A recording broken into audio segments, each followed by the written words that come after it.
tu enseignes la personne, tu te mets à son niveau, tu te simplifies avec beaucoup de modestie. Tu dis que Ndekonangai, j'étais comme toi, mais je suis toujours comme toi, je suis un homme. Je suis pécheur aussi comme toi. Mais la parole de Dieu m'aide, l'Esprit de Dieu m'aide à ne plus faire certaines choses. Mais sinon, Jésus-Christ est venu pour nous, pécheurs. Donc, il ne faut pas décourager, mais essaye de chercher Jésus-Christ. J'étais comme toi. Essaye de chercher Jésus-Christ. Tu verras, il va se montrer à toi. Gentiment, simplement. Et vous allez voir. Et il faut patienter. Et après, il faut patienter. Toi, tu fais ta part et tu demandes à Dieu de faire sa part. Mais toi, tu fais ta part simplement, sans vantardise, sans montrer à l'autre que toi, tu es parfait, tu es ceci. Non, non, non, non, non, non, non. Nous sommes tous que des humains. Si nous croyons en Dieu, c'est parce que Dieu nous a offert. La foi, c'est un don. Ok? Donc, il faut demander aussi le don à la personne que tu veux attirer vers Jésus-Christ. La foi, on ne l'achète pas. C'est un don qui vient de Dieu. C'est Dieu qui permet qu'une personne croie en Jésus-Christ. Voilà. Donc, si nous croyons en Jésus-Christ, pour l'avantage, ce n'est qu'un don que Dieu nous a donné. La foi. Alors, vantardise aux la yanine. Donc, sois simple, comme a dit Paul, et aide l'autre à croire à Jésus par des témoignages. Pas de témoignages. Mais quand tu commences à discuter, comme j'entends souvent les gens discuter, ah, tu es Jésus-Christ, dans les matangas, ça ne sert à rien, ça. Ça ne sert à rien. C'est pas moi, c'est Paul qui le dit. Troisième chose, Paul nous demande de redresser les antéchrists avec douceur, en espérant que Dieu leur donnera la repentance. Vous voyez, c'est Dieu qui donne la repentance. Ce n'est pas moi qui vais changer quelqu'un, hein. Mais moi, je vais prier Dieu pour qu'il donne la repentance à la personne que je veux aider. Alors donc, il faut les redresser avec douceur, pas avec violence, avec des critiques. Non. C'est la pédagogie. Il faut expliquer à l'autre, doucement.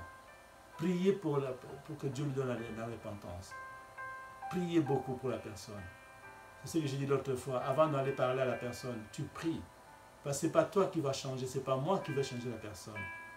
C'est l'Esprit Saint qui va changer la personne. Alors, soyons modestes. Nous avons tous été, et nous sommes encore des pécheurs.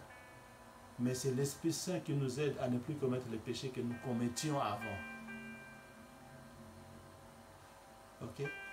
Voilà les trois choses que l'apôtre Paul nous demande de faire devant un antéchrist. Alors, je résume. D'abord, pas de discussion folle, ça c'est écarté.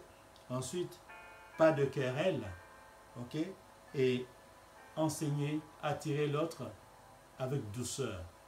Et avoir la patience. Tu pries et tu patientes. Jusqu'à ce que Jésus, s'il veut, il va donner la repentance à la personne. Mais soyons simples, parce que nous avons tous été pécheurs.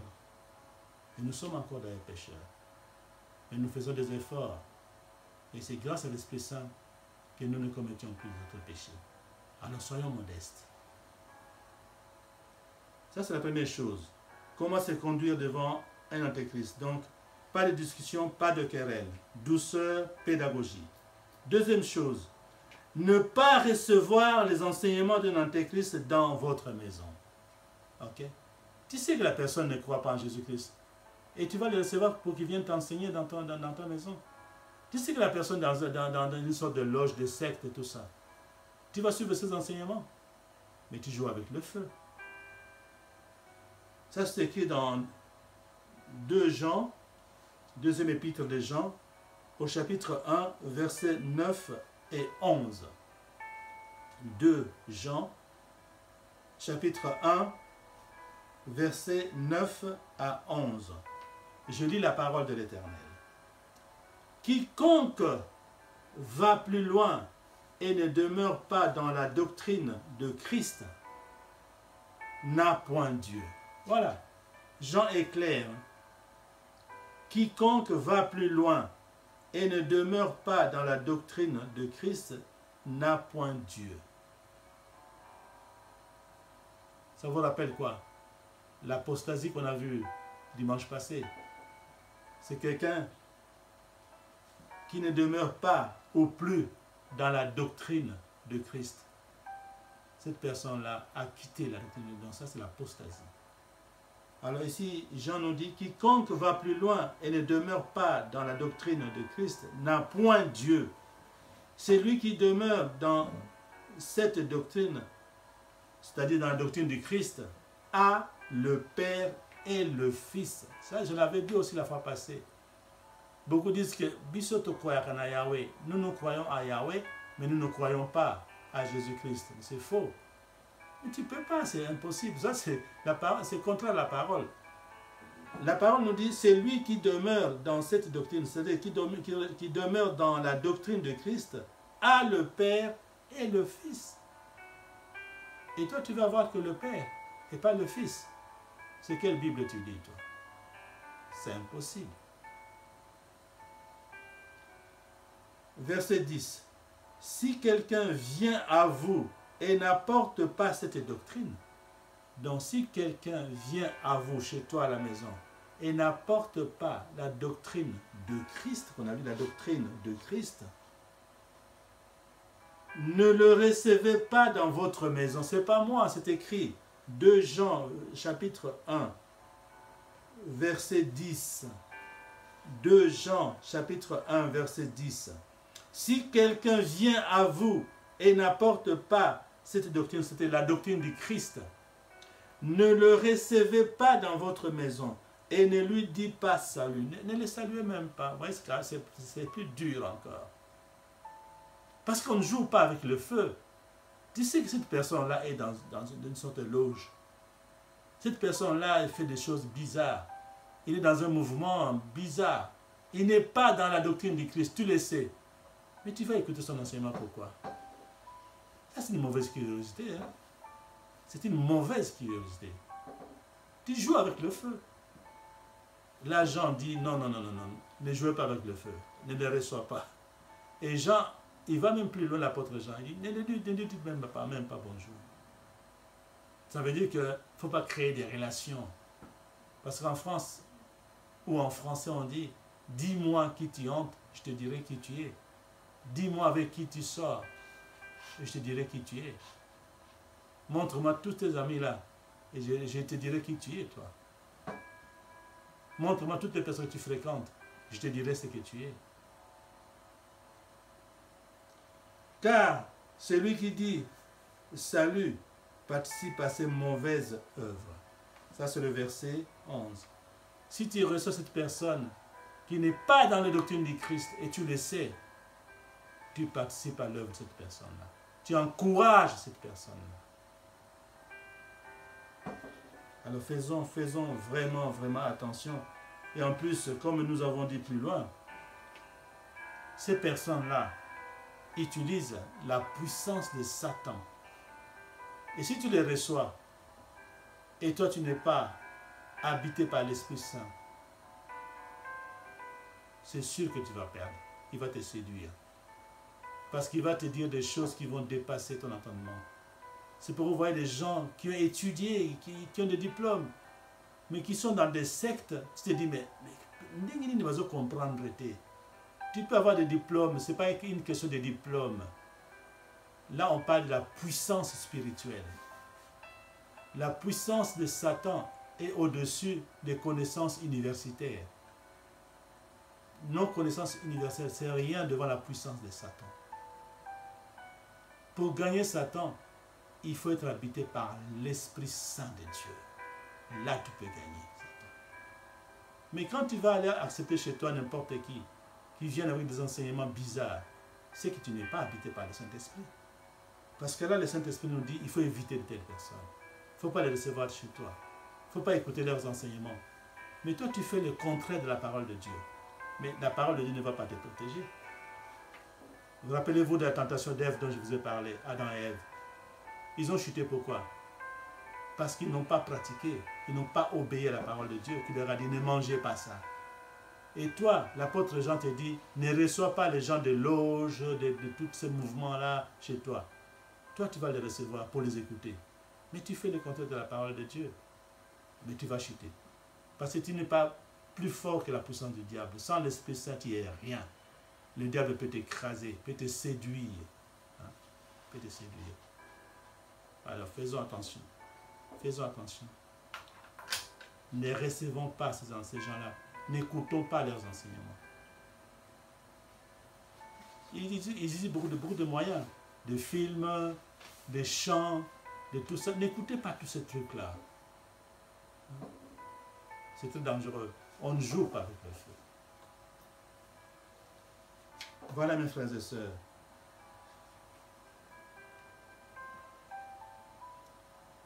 Alors ce dernier texte que nous venons de lire donc, nous dit qu'une personne qui ne croit pas à la doctrine de Christ n'a pas Dieu dans son cœur. Nous devons éviter de saluer et recevoir une telle personne dans notre maison pour écouter ses enseignements. Si nous le faisons, nous participons aux mauvaises œuvres de l'Antéchrist. Ça, je résume ce que je viens de dire. Parce que la Bible dit que tout esprit qui reconnaît que Jésus est le Messie, venu en homme, est de Dieu. Ça, c'est une façon que la Bible nous donne de détecter, de repérer celui qui a l'Esprit de Dieu et celui qui ne l'a pas. Donc, une personne qui croit que Jésus-Christ est Messie, il a l'Esprit de Dieu. Et là, c'est pas moi. C'est écrit dans 1 Jean, au chapitre 4, versets 2 et 3. 1 Jean, chapitre 4, versets 2 et 3. Je lis la parole de Dieu. Reconnaissez à ceci l'Esprit de Dieu. Tout esprit qui confesse Jésus-Christ venu en chair est de Dieu. C'est clair.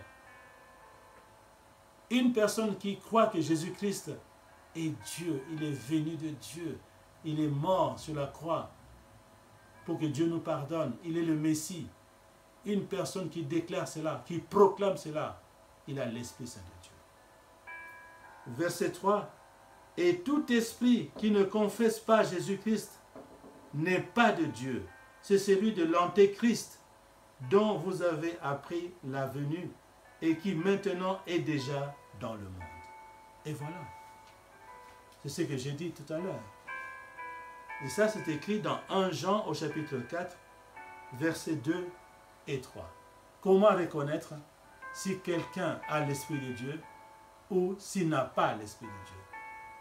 Première possibilité, si la personne croit que Jésus-Christ est Seigneur et Sauveur, il est le Messie, cette personne a l'Esprit de Dieu. Mais celui qui ne croit pas cela n'a pas l'Esprit de Dieu. Alors pourquoi chercher le midi à 14h? C'est clair. Alors ne perdez pas le temps. Ces personnes, les antéchrists, ils ont besoin de nos prières. Mais nous n'avons pas besoin de leur enseignement. Il faut éviter leurs enseignements. Il faut éviter de discuter avec ces personnes-là. Il faut éviter de querelles avec ces personnes-là. Ça ne sert à rien.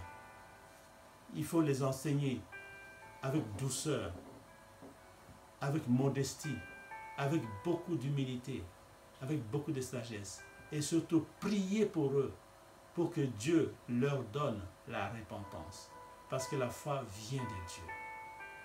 Mais dans la simplicité, pas dans la colère. Hein? C'est ce qui provoque le terrorisme, machin, tout ça. Non, nous, ce n'est pas notre méthode. Nous, ce n'est pas la violence. Ce n'est pas les discussions, ce n'est pas des querelles. C'est la douceur, c'est l'amour, c'est la pédagogie, la patience.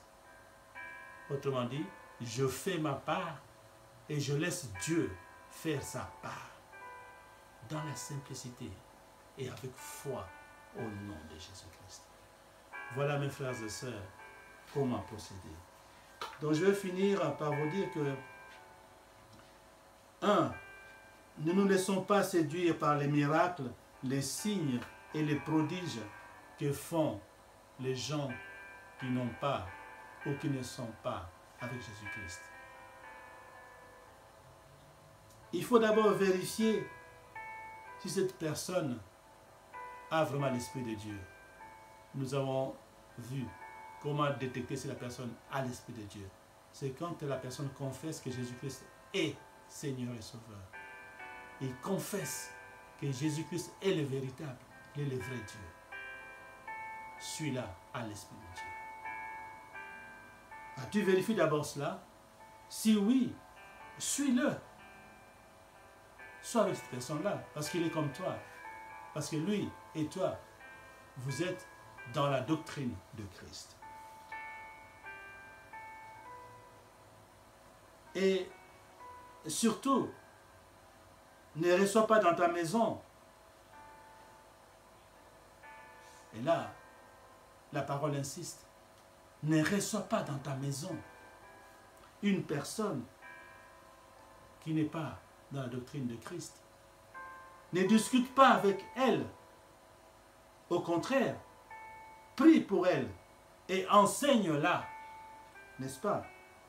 Redresse-la avec douceur et patience. Voilà. Mes frères et sœurs, c'est que la parole nous demande de faire. C'est à nous maintenant de mettre en pratique tout ce que nous venons d'apprendre pour attirer des âmes vers Jésus-Christ. Dans la douceur, dans l'amour, en utilisant de prières et patienter pour que Dieu fasse son travail. Et que Dieu bénisse sa parole par le saint et puissant nom de Jésus de Nazareth. Amen. Amen.